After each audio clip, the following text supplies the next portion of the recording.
Now further up, we are now head first in the yellow pine belt. I mean, we were before, but this is where we start seeing a lot more sugar pines. Pinus lambertiana and white firs, Abies concolor. And I believe our variety here is variety concolor, the white fir, which would be the Rocky Mountain variety. Now, some botanists consider our white fir, which is this guy right here in the center, is Abies concolor variety lowiana, which would be the California white fir. But a lot of people also believe that ours is actually variety concolor, which is related to the, which is the Rocky Mountain white fir. Here are the needles of the white fir. You can see they're kind of similar to your Christmas trees. Like a lot of people get the Noble fir or the Douglas fir. The needles are singly arranged, and the needles on the white fir curve upwards along the stem. The bark is kind of a medium grayish with furrows that become deeper with age, and like the cedars, the cones are borne upright and they disintegrate when the cones ripen. They disintegrate and all the scales fall off of the axis, just like in the genus Cedrus. However, fir cones are typically found in the upper third of the tree.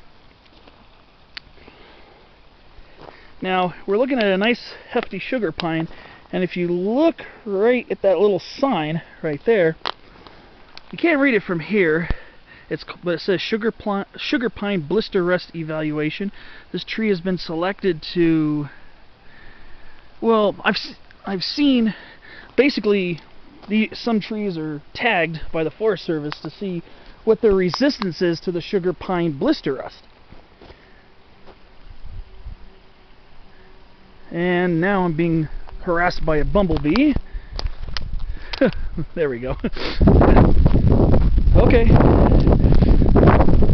And I'm being bothered again, so let me walk and talk.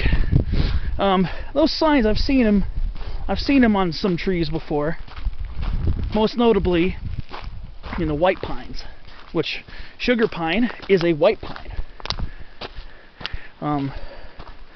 Basically, the U.S. Forest Service tests to see the genetics of the tree to see what its resistance to that blister rust, which in certain places in California has devastated the white pines. When I went to Sherman Pass in the Sierra last summer, I saw that same tags on a lot of the western white pines, Pinus monticola, which are closely related to the sugar pine. Like sugar pine, they're a 5-needle pine. They got long, lighter weight cones, and they are somewhat similar looking, only as opposed to the branches arching down with the weight of the heavier cones of the sugar pine, they tend to curve more upright. Cones aren't quite as heavy. And they are closely related. They're both 5-needle pines, and I guess some of the western white pines in the Sierra are being tested for the same genetic resistance to white pine blister rust, or the sugar pine blister rust. And I believe our other white pine in our mountains here, the limber pine, which you won't find for at least 2,000 feet more of elevation from here. We're a little bit above 6,000 right now. Limber pines are also subject to the white pine and sugar pine blister rusts. So it's the first tree I've seen tagged with that here yet, but it doesn't surprise me. Now, the forest is getting lusher and thicker, and I'm seeing a lot more sugar pines in the mix, and starting to see more of the white firs. Now, 15 minutes ago, I was just seeing a few sapling white firs here and there. Starting to see more of them. Not seeing any here yet. Once we're here, well, a little bit above 6,000 feet, it's sugar pine, Jeffrey pine galore. And typically, this is where you really start seeing lots of the white firs. Here we are.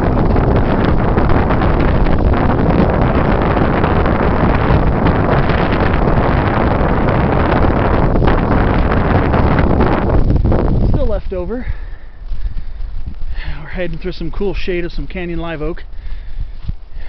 Canyon live oak, you find it pretty much from below 3,000 feet to above 8,000 feet, where it's usually a lot shrubbier and smaller. And we got a nice old Jeffrey pine. Another guy. Notice the plate bark, the plated bark, which is quite common in the subsection Ponderosae, of which Jeffrey pine and Coulter pine, Ponderosa pine, even Torrey pine, gray pine are a member of the subsection Ponderosae. Pretty interesting. Figured I'd share that. They all share some relation, or at least a closer relation than, say, between a, say, Ponderosa pine and a sugar pine. Jeffrey pine and Ponderosa pine are a lot more closely related. Sugar pines and western white pines, they're a lot more closely related. They're in their own group, the white pines.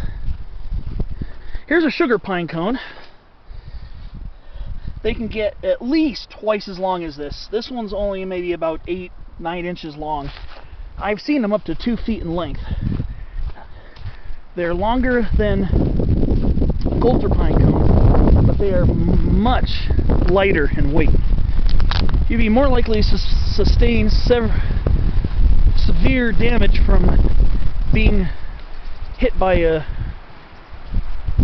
Coulter pine cone than you would a sugar pine cone. There's a lot of them along here, along the road, is maybe about a foot long. And that's why sugar pine branches tend to droop at the tip, because while not as weighty as a Coulter pine cone, they are weighty enough to make the thin twigs at the end of the branches droop. And that's where most of the cones are on the sugar pines.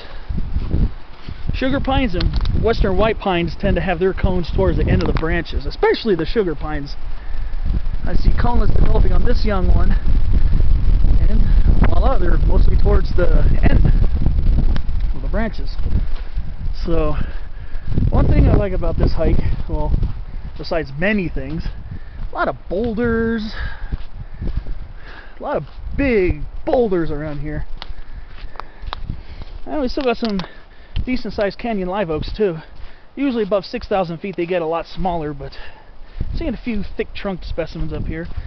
Largest ones I've seen are usually between 4,000 and 5,500 feet. The huge canyon live oaks, like the ones you see at Mount Palomar State Park, along the going out from Doane Valley towards Lower French Valley, or those are the largest I have ever seen in my life when it comes to canyon live oaks. Trunks, they might not be the tallest, but their crown spread is incredible, and their trunks are huge, and they're multi-trunked because they probably survived lots of fires. But really enjoying this yellow pine belt hike. Really love coming to the yellow pine belt. It's probably where some of my favorite things, or some of my favorite happenings occur, in the yellow pine belt. Hopefully this year I can get to the Sierra Nevada and shoot some video of the beautiful conifers up there. The Sierra is fair share of Jeffrey pines. That's more toward the east.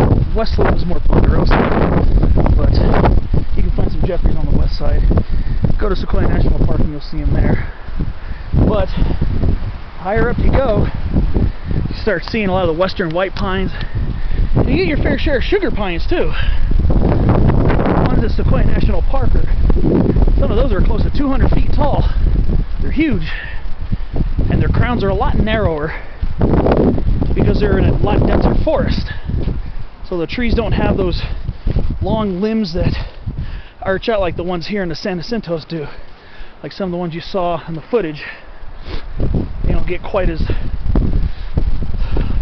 spread out like that because their cones, well, their branches don't have quite as much room. The forest here is a lot more open because it's drier. So the branches can spread out a lot more.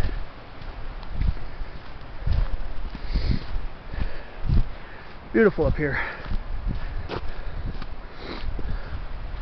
Really enjoying this hike.